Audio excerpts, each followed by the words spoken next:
Welcome back. So last video में हमने एक कुछ पर्टिकुलर क्वेश्चंस पे खत्म करा था लेक्चर को, that how we will compute these divergence metrics, right? Because we were not aware of कि px क्या है, p theta naught x क्या है. We only had this samples, and then the question was कि how to compute this, right? This divergence matrix.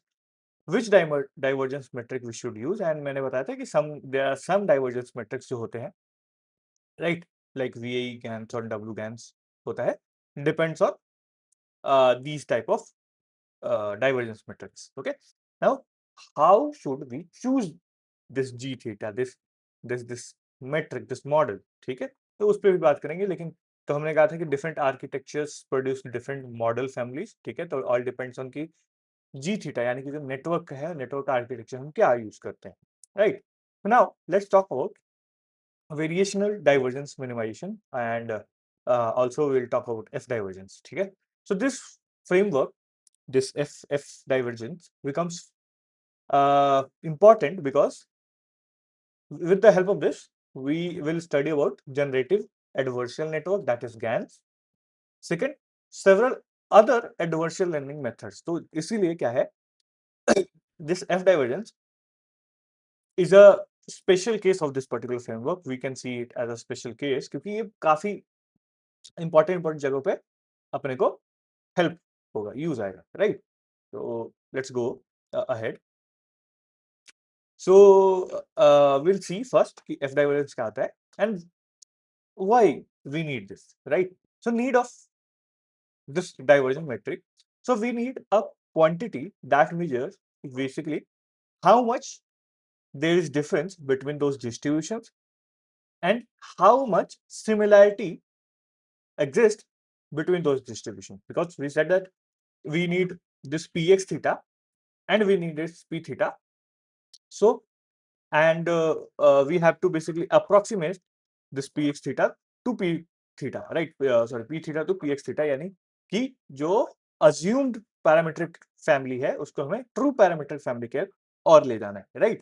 So उसके लिए हमें देखना पड़ेगा, हमें एक क्वांटिटी चाहिए जो मेजर कर सके कि एक्चुअली दोनों में डिफरेंस कितना है, right? How much distance is there, and दोनों में सिमिलैरिटी कितना है, कि पहला जो है जो हम कह रहे हैं कि ट्रू अप्रोक्सीमेशन कर रहे हैं तो एक्चुअली में वो सिमिलर है कि नहीं. ठीक है, सो what should be the requirement of this divergence metric? So a divergence metric must satisfy these two conditions. पहला, that non negativity, यानी कि जो डिस्टेंस मैट्रिक्स है वो नेगेटिव नहीं होगा, राइट? सो जो हम मैट्रिक यूज करें d of P x bar p theta, that is parametric and true, उसका डिस्टेंस ग्रेटर देन जीरो ही होगा, नॉन नेगेटिव होगा हमेशा, right? And then there is second property which is called equality condition, that the divergence metric must become zero if distribution matches. अगर दोनों distribution match कर जा रहा है, राइट, यानी कि दोनों डिस्ट्रीब्यूशन हम कह रहे हैं कि सेम है, देन क्या होना चाहिए कि उनका जो डिस्टेंस है, यानी कि divergence metric, because divergence metric is nothing but measuring the distance, तो वो डिस्टेंस क्या हो जाएगा, जीरो हो जाएगा. सो अगर डाइवर्जेंस मेट्रिक का डिस्टेंस अगर जीरो हो जाता है, विच मींस दैट कि दोनों के दोनों डिस्ट्रीब्यूशन क्या हो गए, सेम हो गए, right? These two properties are fundamentals for the optimization. समझ गए? Now let's jump to the definition of F divergence. So now the lecture introduce the class of divergence measures called F divergence. ठीक है, तो हम क्या करते हैं, class of divergence major है जिसको एक मतलब it is a class of distance metric जिसको हम कहते हैं एफ डाइवर्जेंस. एंड इसका सेटअप कुछ ऐसा है कि suppose you have this true density function p x and model distribution function जो हमने अज्यूम करा है parametric model, right, parametric distribution, तो वो है हमारे पास. एंड अभी है नहीं हमारे पास, बट वी आर अज्यूमिंग कि लेट्स से सपोज कि हमारे पास दोनों है. देन एफ डाइवर्जेंस कैसे डिफाइन करेंगे? So F divergence equals to integral over X P theta into function of P X of X divided by P theta of X D X. ठीक है, तो ये जो है इसको कहते हैं हम f divergent, right? This metric is called f divergence. और ये क्या कह रहा है कि suppose you know p x यानी कि ट्रू डिस्ट्रीब्यूशन एंड जो तुम्हारा मॉडल डिस्ट्रीब्यूशन है, तो तुम दोनों के बीच में डिस्टेंस कैलकुलेट कर सकते हो using this particular function, and this particular function in this particular exact form is called f divergence. ठीक है, तो इसी को एफ डाइवर्जेंस कहते हैं, दिस इक्वेशन। ठीक है, now let's understand this formula.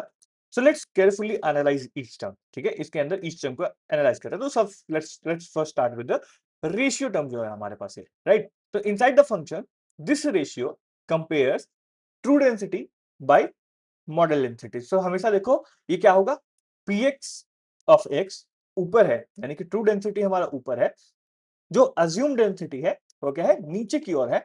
So it will always be greater than zero, क्योंकि क्या है, अगर दोनों सेम आ गया तो वो इक्विवेलेंट आ जाएगा, राइट, इक्वल आ जाएगा। ठीक है, क्योंकि हमेशा क्या होगा, ऑलवेज ग्रेटर देन जीरो होगा। और ये क्या करता है, दोनों को सेम पॉइंट पे कंपेयर करता है, right, px of x at x and p theta of x at x. So this ratio term compares both this term. And why this is valid, since probability density function are non-negative, right, probability density function है px of x, right, तो p of x will be greater than 0, p theta of x also greater than 0, therefore जो ये है particular ratio term, ये हमेशा r positive से belong करेगा, that is कि ऑलवेज पॉजिटिव होगा। Hence this is well defined, right. Now there is some condition for this function, क्योंकि हम कह रहे हैं कि ये फंक्शन है, फंक्शन तो वेल डिफाइंड है, but there is some condition that the function f r positive to r must satisfy that, मतलब ये सेटिस्फाई होना चाहिए। ठीक है, एंड द कंडीशंस आर, ये पहला तो कन्वेक्स होना चाहिए, that is f must be convex, this is important because convexity gives us useful optimisation properties, जो इसको ऑप्टिमाइज करने के लिए हमें हेल्प में आएगा। तो कन्वेक्स होना चाहिए सबसे पहला। दूसरा, लेफ्ट सेमी कंटिन्यूअस होना चाहिए, the function must be left semi continuous, this ensure proper mathematical behaviour. ठीक है, तो कंटिन्यूअस होगा तभी हम मैथमेटिकली कुछ कर पाएंगे उस पर। And third, normalisation condition, that the function must satisfy f1 equals to 0. Why? Because if px जो है तुम्हारा, यानी कि जो ट्रू है डिस्ट्रीब्यूशन, अगर वो अज्यूम डिस्ट्रीब्यूशन के इक्वल हो जाता है, देन तुम्हारा px ऑफ x क्या होगा, 1 होगा, therefore f1 f of f equals to 0, जो फंक्शन की वैल्यू एट 1 क्या होगा, वो 0 होगा, which help us ensure that ये फंक्शन क्या हो, 0 हो व्हेन दोनों डिस्ट्रीब्यूशन क्या हो जाए, मैच हो जाए, क्योंकि ये हमारे कंडीशन है, right. So you know, now you understand this particular equation कि इसके अंदर ये है एंड पर्टिकुलर ये कंडीशंस है। Now there is some properties of F divergence, जो कि मैंने बताया कि क्या होना चाहिए, कि एफ वैलिड होगा जब हमेशा वो नॉन नेगेटिव होगा, और क्या होगा, ये दोनों जब सेम हो जाएंगे तो क्या होगा, जीरो हो जाएगा उसके बीच में। नाउ लेट्स टॉक अबाउट कि why this F divergence is powerful. ठीक है, सो की इनसाइट क्या है कि different choices of F we have, and every choice produces different divergence metric. ठीक है, हमारे पास बहुत सारे चॉइसेस हैं फंक्शन के, not specifically talking about any function, let's say KL divergence, हम कह रहे हैं कि F है, डाइवर्जेंस मैट्रिक्स है, डाइवर्जेंस मैट्रिक के बहुत सारे फॉर्म हो सकते हैं, डिफरेंट डिफरेंट चॉइसेस हो सकते हैं, उसमें से जिस तरह के तुम चॉइस करोगे उस हिसाब से तुम्हें डिफरेंट डाइवर्जेंट मैट्रिक मिलेंगे, right. Now different divergent metrics produces different optimisation behaviour, right, also different training dynamics होगा हर एक का, एंड डिफरेंट जनरेटिव मॉडल्स वो बना के देंगे। ठीक है, that's why the fundamentals we are learning, कि फंडामेंटली हम क्या करते हैं कि हम अज्यूम करते हैं डाइवर्जेंस मैट्रिक निकालते हैं, देन ऑप्टिमाइजेशन मेथड्स परफॉर्म करते हैं, बट नाउ ऑल चीज डिपेंड्स ऑन कि एफ डाइवर्जेंस जो हम डाइवर्जेंस मैट्रिक्स जो चूज कर रहे हैं वो क्या है, क्योंकि उस पे डिपेंड करेगा कि हमें डिफरेंट डिफरेंट जनरेटिव मॉडल्स मिलेंगे, right. This is extremely important concepts. So now let's look at some of the examples of f divergence matrix, the choices we have. So first is called KL divergence. ठीक है, तो KL divergence है।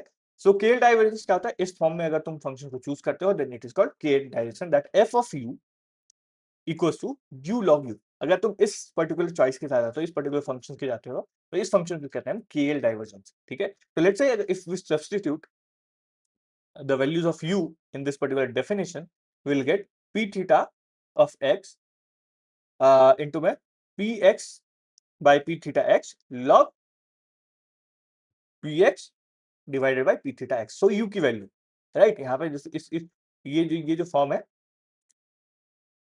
ठीक है, इसको इधर put करा हमने इस फंक्शन में, right. So will get this particular thing.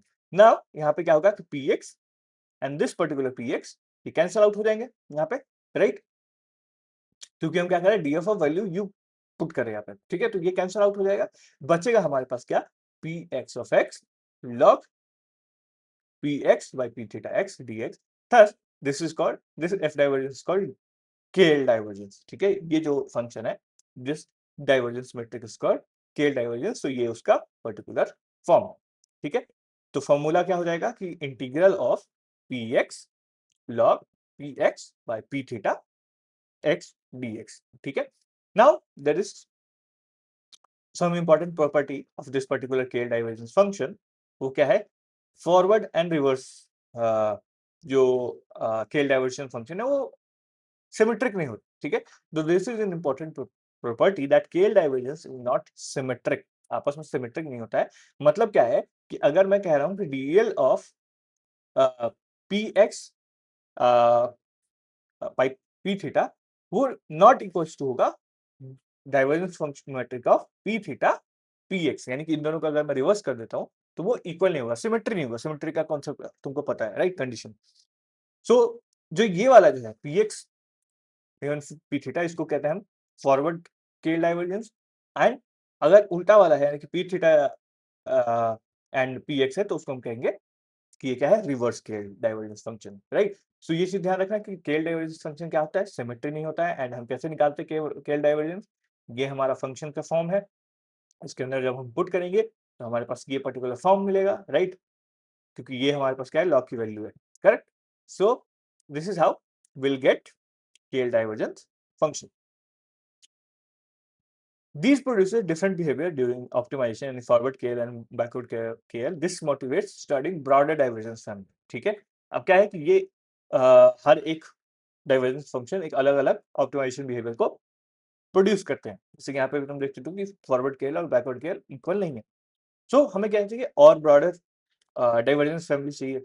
So there is second example, this is called Jensen-Shannon divergence metric again, and उसका फंक्शन कुछ ऐसा होता है, ठीक है, 1/2 of u log u minus u plus 1 log u plus 1/2। तो ये है इस this correspond divergence become Jensen-Shannon divergence, और जिसको हम बोलते हैं GS divergence.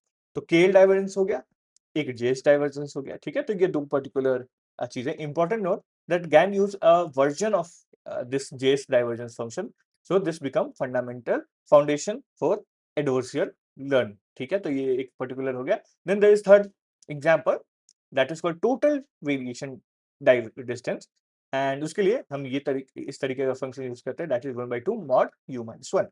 then the corresponding divergence become total divergence, और जिसको बोलते हैं TV distance, right, total variation distance और TV distance. So ultimately the things particular चीजें कैसे दिखती हैं, फ्रेमवर्क कैसा दिखता है, that you choose a function for divergence metric, ठीक है। फंक्शन जब चूज करोगे तो तुम्हें एक डाइवर्जेंस मैट्रिक मिलेगा। Now optimize model distribution against the radial distribution and you will get a generative model, because let's say तुमने अज्यूम करा एक डिस्ट्रीब्यूशन पैरामीट्रिक डिस्ट्रीब्यूशन फंक्शन को, उसके हिसाब से तुमने एक डाइवर्जेंस फंक्शन चूज करा, देन उसको ऑप्टिमाइज करा तुमने, और ऑप्टिमाइज कर करके तुम्हें क्या मिलेगा, लास्ट में एक मॉडल मिलेगा जो एक्यूरेटली तुम्हें ट्रू फंक्शंस के जैसा सैंपल करके दे पाएगा, right. The divergence metric is functional over distributions, meaning it operates on entire probability distribution, not individual sample, ठीक है। तो ये क्या करता है, इंडिविजुअल सैंपल पे नहीं ऑपरेट करता है, it operates on entire probability distribution, that कि जब तुम इसके अंदर एक सैंपल डालोगे तो वो डिस्ट्रीब्यूशन में से लाके तुम्हारा डेटा देगा, not depends on exactly individual samples, ठीक है। तो this is important because generative modelling is fundamentally distribution learning, ठीक है। तो कहना क्या चाह रहे हैं कि जो जनरेटिव मॉडलिंग की जब हम बात करें तो वो अल्टीमेटली क्या करता है, वो ट्रू डिस्ट्रीब्यूशन क्या है जिसके अंदर से सैंपल आया है, हम उस चीज को लर्न करने की कोशिश करते हैं। तो generative model tries to learn the distribution right, not learns the individual samples, ठीक है, नॉट पॉइंट प्रिडिक्शन और लेवल एस्टिमेशन, ठीक है, ये लेवल एस्टिमेशन या पॉइंट प्रिडिक्शन नहीं करता, ये क्या करता है, उस मॉडल को, डिस्ट्रीब्यूशन को लर्न करने की कोशिश कर रहा है। So now the question is how do we compute this particular deviance matrix, क्योंकि हमने कहा ठीक है फंक्शन का फॉर्म है, बट कैसे हम कंप्यूट करेंगे, क्योंकि हमने दो अजम्पशन लिए थे कि लेट्स से हमें पता है कि ट्रू डिस्ट्रीब्यूशन क्या है एंड हमें पता है कि जो पैरामीट्रिक डिस्ट्रीब्यूशन हमने लिया है वो क्या है, राइट। तो हम कैसे कंप्यूट करेंगे, हमने अज्यूम करा था पर हमें नहीं पता, तो how do we compute this metrics without knowing distribution explicitly. Second question कि which what choice of f should we make, different choices produce different models, तो हमें कौन सा f लेना चाहिए। Third, how should we design this G theta, यानी कि जो न्यूरल नेटवर्क जिसकी हम बात कर रहे हैं, ठीक है, that generator work, and how do we solve the optimisation problem efficiently, हम इस ऑप्टिमाइजेशन प्रॉब्लम को एफिशिएंटली कैसे सॉल्व करेंगे, ठीक है। तो the core idea is different divergence metric induces different learning behaviors and different generating models. GAN arises as one particular realization of this particular framework using a variation of GS divergence, ठीक है। तो core idea ये है कि different different divergence matric हम लेंगे तो उससे हमें क्या मिलेगा, डिफरेंट डिफरेंट जनरेटिव मॉडल्स मिलेगा, and GAN is one of the type of the realisation of this particular framework, जहां पे हमने क्या करा था, एक वेरिएशन लिया था जीएस डाइवर्जेंस का, ठीक है। तो वो हम आगे देखेंगे